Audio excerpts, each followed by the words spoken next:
welcome in today's video lecture. Today's video lecture is based on the inheritance and variation, that is the MCQs of inheritance and variation. MCQs आपल्याला ह्या video lecture मध्ये पाहिजे जे based आहे inheritance and variation ह्या चॅप्टरवरती. So focus on these MCQs. The first question is that offspring of same parents but at a different birth, these are said to be. आता जर समजा पॅरेंट्स एकच आहे पण त्यांची बर्थ वेगवेगळी आहे, म्हणजे बर्थ ड्युरेशन वेगळं आहे. ऑफस्प्रिंग पॅरेंट्स तेच आहे, आईवडील आहे, त्याचबरोबर त्यांना ऑफस्प्रिंग आहे, पण ऑफस्प्रिंग असे ऑफस्प्रिंग की जे बर्थ त्यांचा टाईम ड्युरेशन वेगळं आहे, तर त्या ऑफस्प्रिंगला काय म्हणायचं? This having the first option clone. Clone, that is the offspring, these are completely similar to the parents. This is the offspring which having the completely similar or genetical identical. Another, this is the rabbits. Rabbits means the offspring, all the offspring which having the same parents but these are genetically completely identical, जे पूर्णपणे similar आहे असे जे offspring आहे सगळ्यांना मिळून इथे आपण म्हणणार रेमेट्स. त्याचबरोबर यामध्ये sibling that is the parents and which having the offspring, जेवढे पण ऑफस्प्रिंग आहे सगळे मिळून यांना म्हणायचे सिबलिंग्स आणि त्यांचे कॉमन पॅरेंट्स आहे असे जे असतात त्यांना म्हणायचे यामध्ये सिबलिंग्स आणि रॅमेट्समध्ये फरक असा आहे की रॅमेट्स म्हणजे जे पूर्णपणे जेनेटिकली आयडेंटिकल आहे, सिमिलर आहे, अँड दीज आर जनरली ट्विंग्स, ते ट्विंग्स असतात, म्हणजेच त्यांचा जो बर्थ टाईप आहे तर तो सेम असतो, म्हणजे सोबत त्यांची बर्थ होते. आणि त्याचबरोबर लास्ट ऑप्शन आहे all, but right answer is the sibling म्हणजेच यामध्ये जेवढे पण ऑफस्प्रिंग आहे पॅरेंट्सला जेवढे पण ऑफस्प्रिंग होतात त्या ऑफस्प्रिंगमध्ये जो बर्थ टाईम आहे तर तो यामध्ये डिफरंट असतो. आणि रॅमेट्समध्ये बर्थ टाईम सेम असतो कारण सगळे जे इंडिव्हिज्युअल आहे ते जेनेटिकली आयडेंटिकल असतात, म्हणजेच यामध्ये पूर्णपणे सिमिलर असतात. आणि क्लोन म्हणजे असा ऑफस्प्रिंग की जो जेनेटिकली पूर्णपणे यामध्ये आयडेंटिकल आहे, सेम आहे. त्यानंतर आपण नेक्स्ट क्वेश्चन पाहू. The term genes was given by, जी टर्म आहे जीन ही जी टर्म आहे ती सांगितलेली यामध्ये जॉन्सन्स यांनी ही टर्म यामध्ये एक्सप्लेन केली आहे. त्यांनी जीन जी नाव आहे तर ती दिले. ॲक्च्युली मेंडल यांनी यामध्ये सांगितलेलं आहे, मेंडल यांनी फॅक्टर म्हणलं होतं आणि त्या फॅक्टरला जॉन्सन यांनी जीन म्हटलेलं आहे, म्हणजे जीन ही जी टर्म आहे तर ती जॉन्सन यांनी इथे सांगितलेली आहे. त्यानंतर आपण थर्ड क्वेश्चन इथे पाहू. The flower of a pea plant are, flower जे आहे पी प्लांटचं जे फ्लावर आहे दिज आर द बायसेक्शुअल आहे आणि त्याचबरोबर कॉन्स्पिक्युअस आहे. बायसेक्शुअल म्हणजे काय, तर असं फ्लावर की ज्यामध्ये अँड्रोशियम देखील आहे आणि गायनोशियम देखील आहे, अँड्रोशियम देखील आहे, गायनोशियम देखील आहे, असं जे फ्लावर आहे तर त्या फ्लावरला म्हणायचे bisexual flower. And this flower you can see here, इथे तुम्ही पाहू शकता this having the both reproductive part and these are conspicuous that is the attractive. you can shape this having the these are having the one standard two wings and one kill carina, म्हणजे यांचे जे petals आहे तर त्या पेटल्समध्ये एक large आहे त्याला म्हणायचे स्टँडर्ड, त्याचबरोबर दोन सारखेच आहे त्याला म्हणायचे विंग्स, आणि त्याचबरोबर दोन जे आहे तर ते खूप छोटे आहे, this is called as the keel or carina. You can see in this photo, in this photo you can see the bisexual, both androecium and gynoecium, these are present. This is the character of a pea flower. Now we focus on the second next question. The four heterozygous double heterozygous means, double heterozygous म्हणजे काय, what is mean by double heterozygous. Double heterozygous म्हणजे ज्यामध्ये दोन जे gene आहे तर त्यामध्ये आपल्याला हेट्रोझायगस कंडिशन दिसते. जसं आपण इथे फॉर एक्झाम्पल घेतलं कॅपिटल ए स्मॉल ए, यामध्ये कॅपिटल आणि स्मॉल वेगळे, आणि त्याचबरोबर आपण घेतलं कॅपिटल बी स्मॉल बी, मग ही झालं हेट्रोझायगस, डबल हेट्रोझायगस कंडिशन, म्हणजे इथे जीनची पेअर आहे आणि दोन्हीमध्ये आपल्याला हेट्रोझायगस कंडिशन यामध्ये दिसते. आणि असं दोन्ही जर हेट्रोझायगस कंडिशन असेल तर दिस इज कॉल्ड ॲज डायहायब्रिड.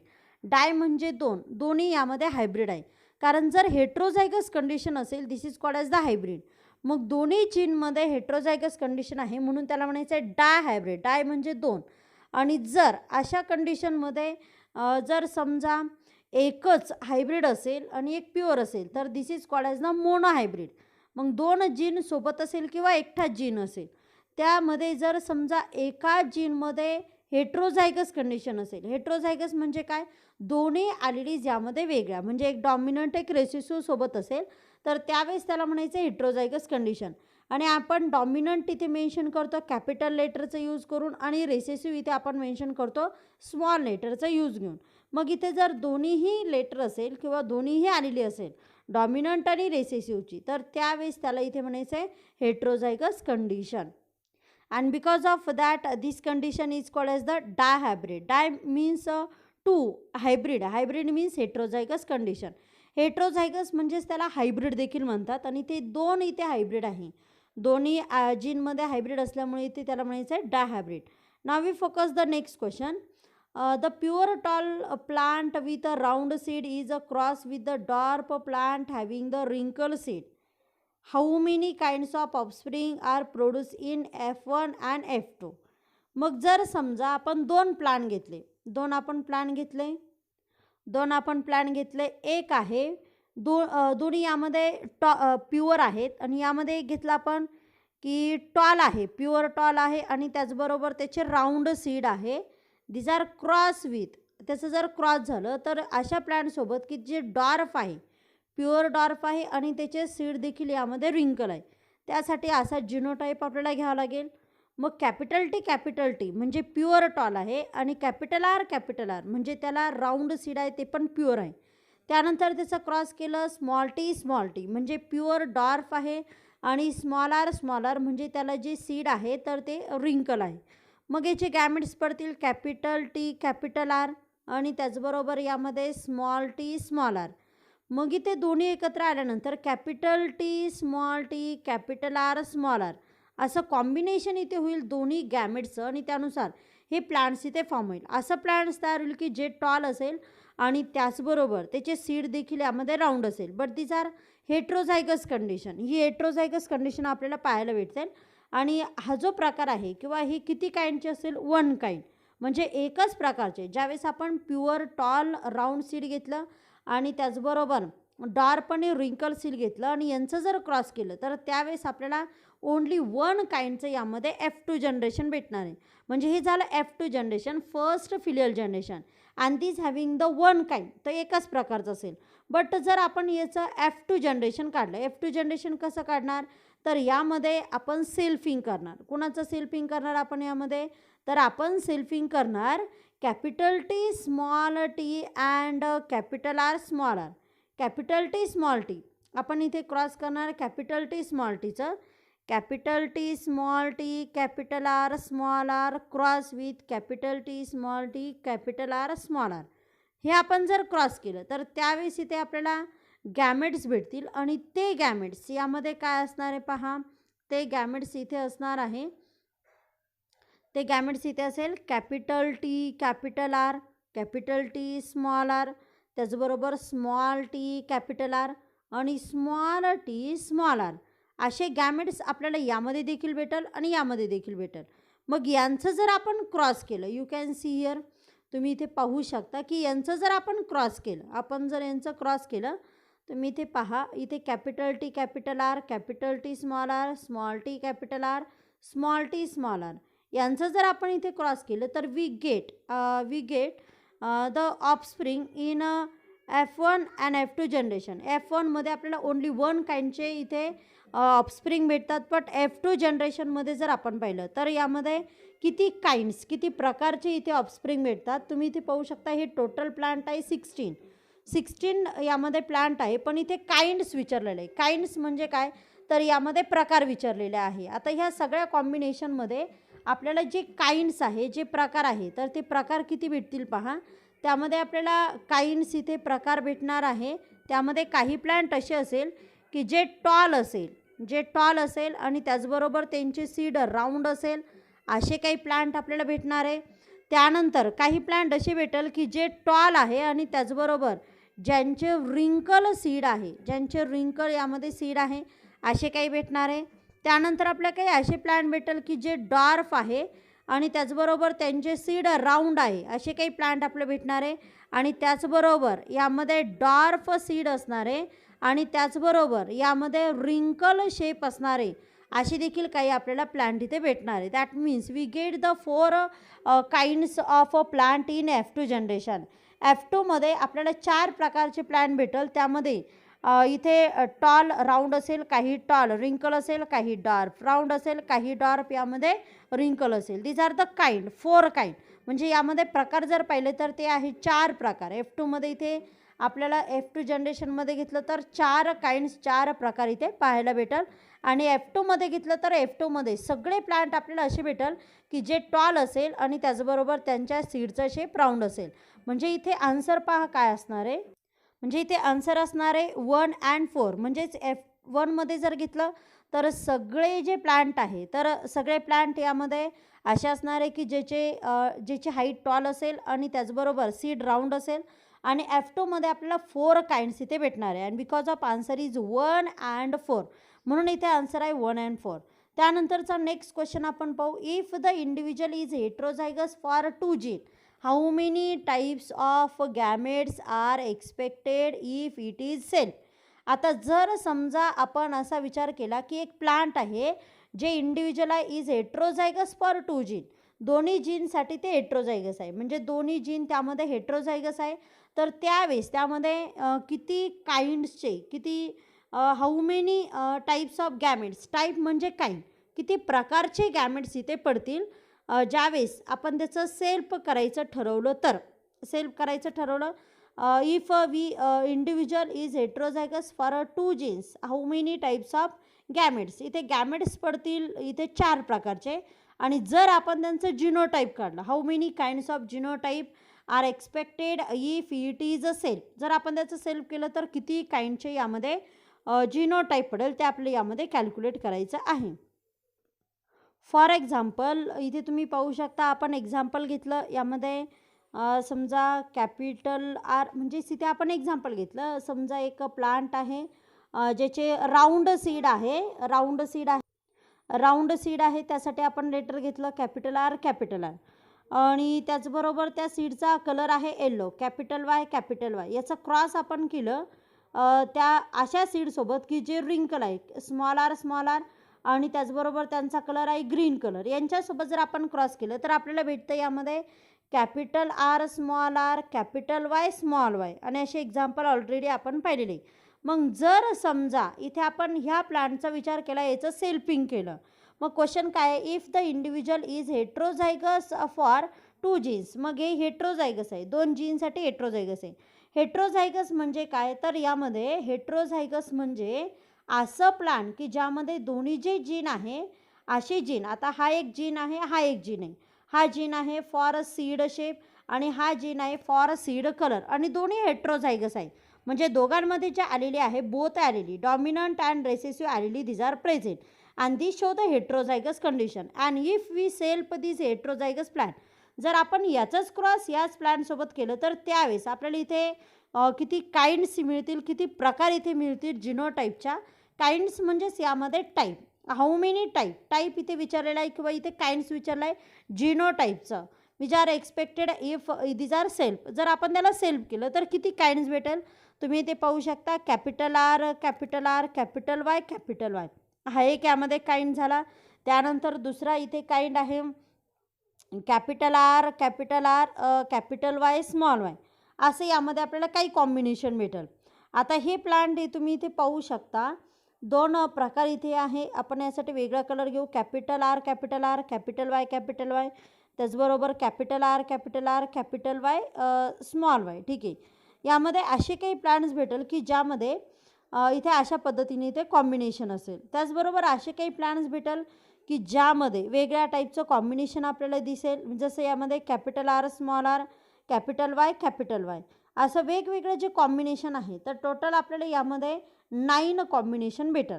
आता अशा टाईपचं जर क्वेश्चन असेल तर ह्या कॅल्क्युलेशन करण्यासाठी इथे काउंट करण्यासाठी खूप सगळा टाईम आपला वेस्ट होतो. आणि त्यासाठी इथे एक फॉर्म्युला आहे आणि तो फॉर्म्युला आहे 3:n. फॉर्म्युला आहे 3:n. What is mean by this n? This is the number of heterozygous pair.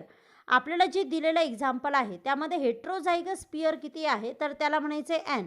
आणि एनला जर आपण 3ला जर 3n जर केला तर त्यावेळेस आपल्याला इथे आन्सर भेटतं. म्हणजे जर आपल्याला दिलेलं एक्झाम्पल आहे आणि त्या एक्झाम्पलमध्ये हेट्रोझायगस किती, जसं फॉर एक्झाम्पल यामध्ये कॅपिटल ए स्मॉल ए घेतलं, कॅपिटल बी स्मॉल बी, अशा कंडिशनमध्ये आपण पाहिलं तर यामध्ये हेट्रोझायगस पेअर आहे 2. आता ही एक हेट्रोझायगस पेअर आहे आणि ही एक हेट्रोझायगस पेअर आहे. आता इथे हेट्रोझायगस पेअर जर 2 असेल तर त्यावेळेस यामध्ये पहा 3 काय येईल 2 आणि त्यावेळेस आपलं कॅल्क्युलेशन असेल 3 × 3 दिस इज इक्वल टू 9. अशा पद्धतीने ते किती हेट्रोझायगस पेअर आहे त्यानुसार आपण इथे कॅल्क्युलेट करू शकतो. मग आता आपल्याला गिवन एक्झाम्पल काय आहे, गिवन एक्झाम्पल आहे if the individual is heterozygous for 2 gene.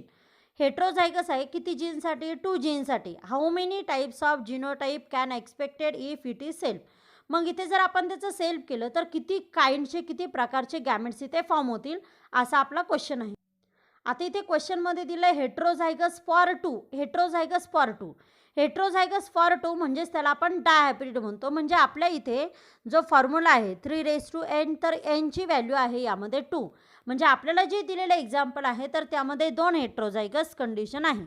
मग इथे आपण कोणतेही लेटर जर घेतले तरी चालतात. जसं आपण मेंडल्सनच्या एक्सपेरिमेंटमध्ये पाहिलं होतं सीड कलर सीड शेप. मग आपण एक्झाम्पलमध्ये घेतलं की समजा यामध्ये सीड शेप आहे राऊंड हेट्रोझायगस म्हणजे कॅपिटल आर स्मॉल आर आणि त्याचबरोबर सीड कलर आहे यामध्ये yellow that heterozygous that is the capital Y small Y. एक्झाममध्ये वेगवेगळे लेटर घेऊन देखील क्वेश्चन विचारला जाऊ शकतो. ठीक आहे.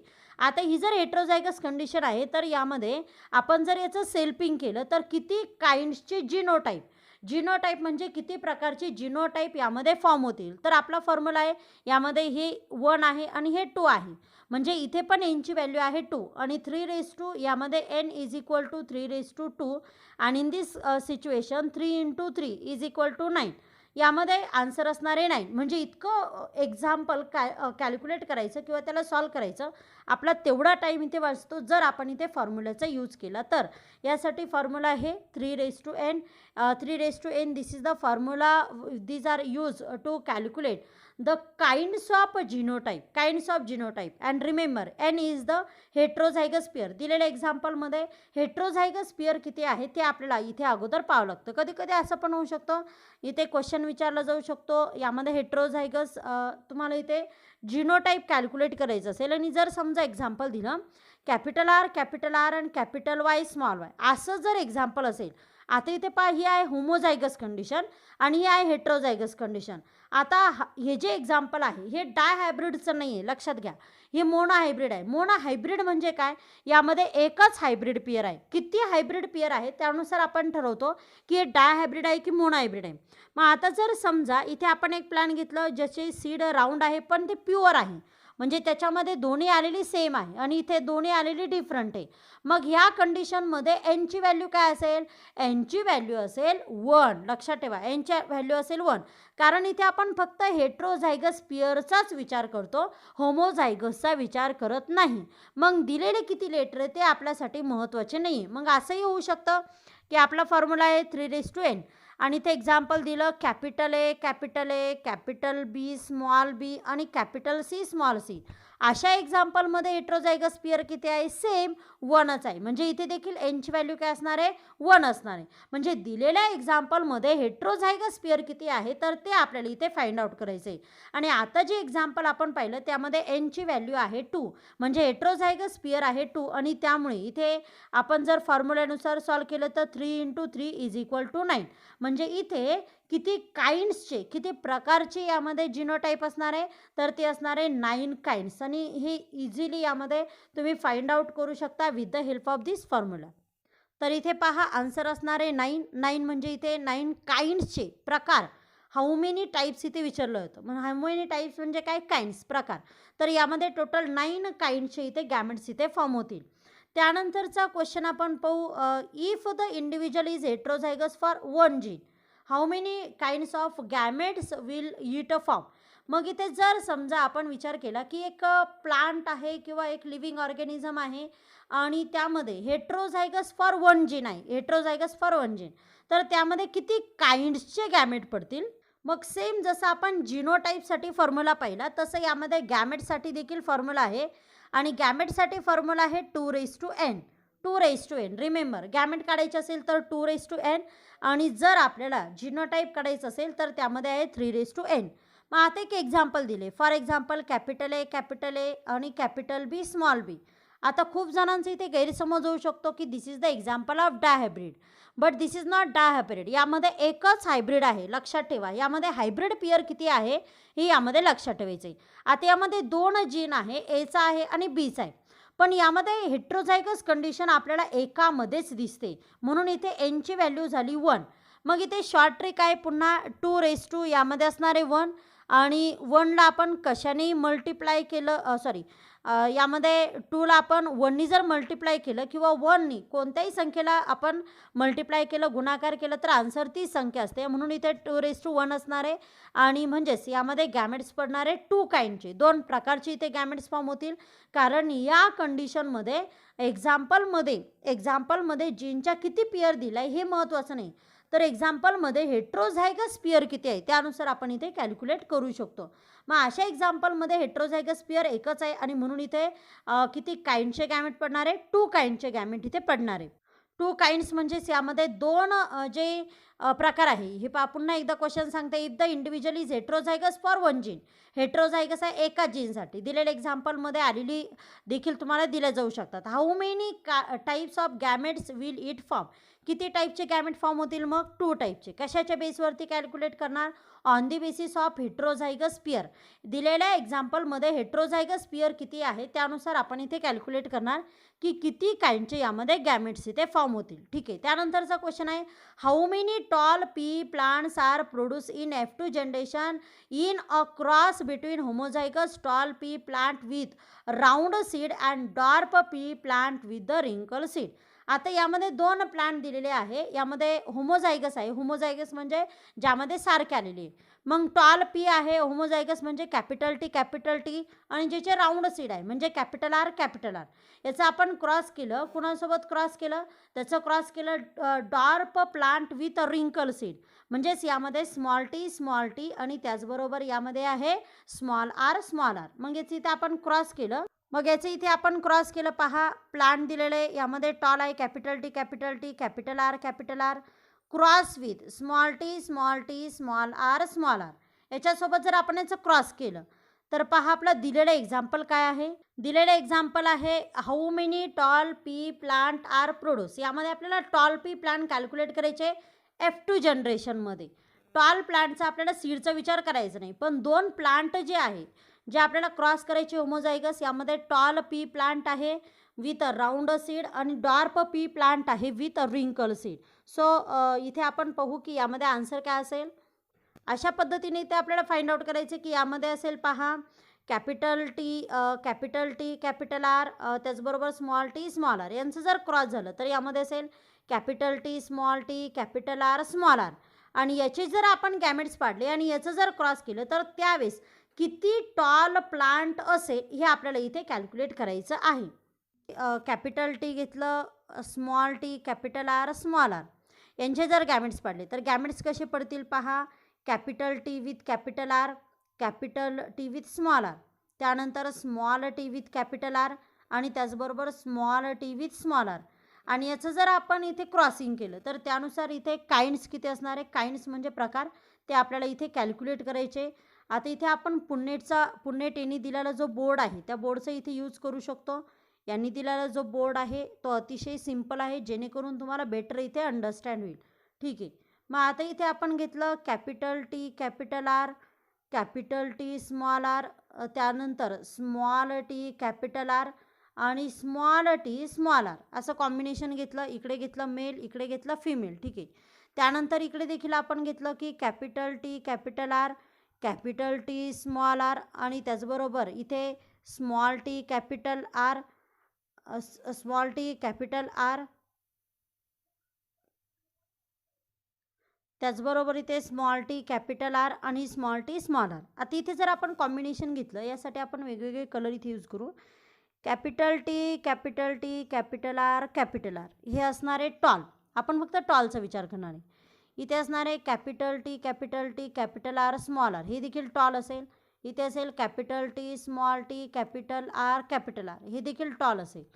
त्यानंतर capital T capital R small R, हे देखील टॉल असेल. त्याचबरोबर capital T you can see this is and this letter this are very important, हे आणि हे कंबाईन होत आहे. कॅपिटल आर आणि स्मॉल आर हे देखील टॉल असेल. त्याचबरोबर कॅपिटल टी स्मॉल आर हे देखील टॉल असेल. आपण फक्त टॉलचा विचार करतोय.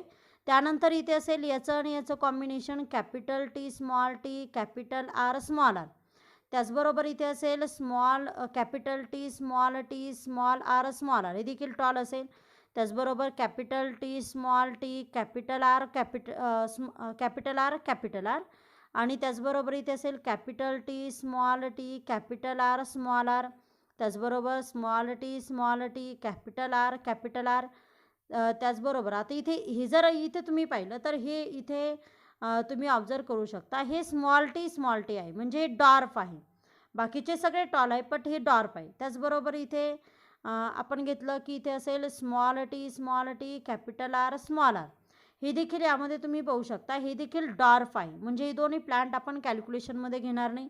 त्यानंतर इथे असेल कॅपिटल टी कॅपिटल आर त्याचबरोबर इथे असेल कॅपिटल टी स्मॉल आर त्याचबरोबर इथे असेल स्मॉल टी कॅपिटल आर आणि इथे असेल स्मॉल टी स्मॉल आर म्हणजे टोटल यामध्ये जर आपण पाहिलं तर टोटल यामध्ये जेवढे पण प्लांट आहे म्हणजे टोटल यामध्ये 16 प्लांट आहे.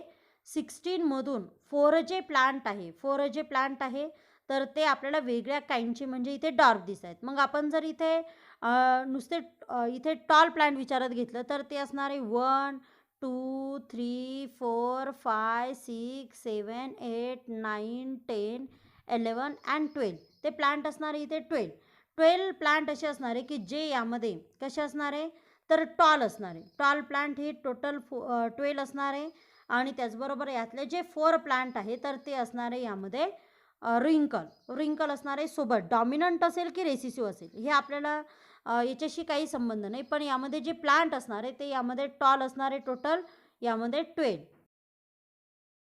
इथे आन्सर असणार आहे 12 यामध्ये टॉल असणार आहे आणि बाकीचे जे राहिलेले आहे तर ते असणार आहे यामध्ये डॉर्फ. त्याचबरोबर त्यामध्ये इथे जे राऊंड आहे आणि रिंकल आहे हे कॉम्बिनेशन आपल्याला वेगवेगळ्या प्रकारे इथे पाहायला भेटेल. The next question, the individual with the genotype can be capital A small a capital B small b capital T consider as monohybrid individual, dihybrid individual, trihybrid and homozygous. ह्या एक्झाम्पलमध्ये जरी 3 जीन असले पण यामध्ये capital A small a capital B small b हे 2च hybrid आहे आणि म्हणून हे एक्झाम्पल आहे डायहायब्रिड इंडिव्हिज्युअल. त्यानंतरचा नेक्स्ट लास्ट क्वेश्चन आहे, Mendel's law of independent assortment is based on the F2 ratio of. आता मेंडल्सनचा law of independent assortment this are based on the dihybrid cross and dihybrid cross in which we get the F2 ratio and this is the 9:3:3:1. आपल्याला जो phenotype इथे ratio भेटतो तो असतो यामध्ये 9:3:3:1 and these are ratio on this ratio the Mendel's law of independent assortment these are based. Mendel's यांनी यामध्ये हे सांगितलं आहे की यामध्ये आपल्याला पॅरेंटल कॉम्बिनेशन आणि नॉन पॅरेंटल कॉम्बिनेशन 9 आणि 1 म्हणजे टोटल आहे यामध्ये 10 these are the parental combination and total 6 plant this show the non parental combination out of 16. He explained in this dihybrid cross मध्ये त्यांनी हे सांगितलेलं आहे आणि त्यानुसार आता हे कॉम्बिनेशन पॅरेंटल आणि नॉन पॅरेंटल कॉम्बिनेशन त्यांना हा जो रेशो मिळाला तर तो यामध्ये इंडिपेंडंट असॉर्टमेंटमुळे आहे. म्हणजेच त्यांचं म्हणणं आहे की ज्यावेळेस ॲलेली सेपरेट होतात तर दीज आर इंडिपेंडंट म्हणजेच यामध्ये सेपरेट होतात and these are combine with the other allele this may be dominant and recessive. अशा पद्धतीने त्यांचा जो लॉ आहे law of independent assortment these are based on the dihybrid cross or the phenotype ratio this is the 9:3:3:1. So आजच्या लेक्चरमध्ये आपण काही MCQs इथे पाहिले. So we will meet in next video lecture with next topic. Thank you so much.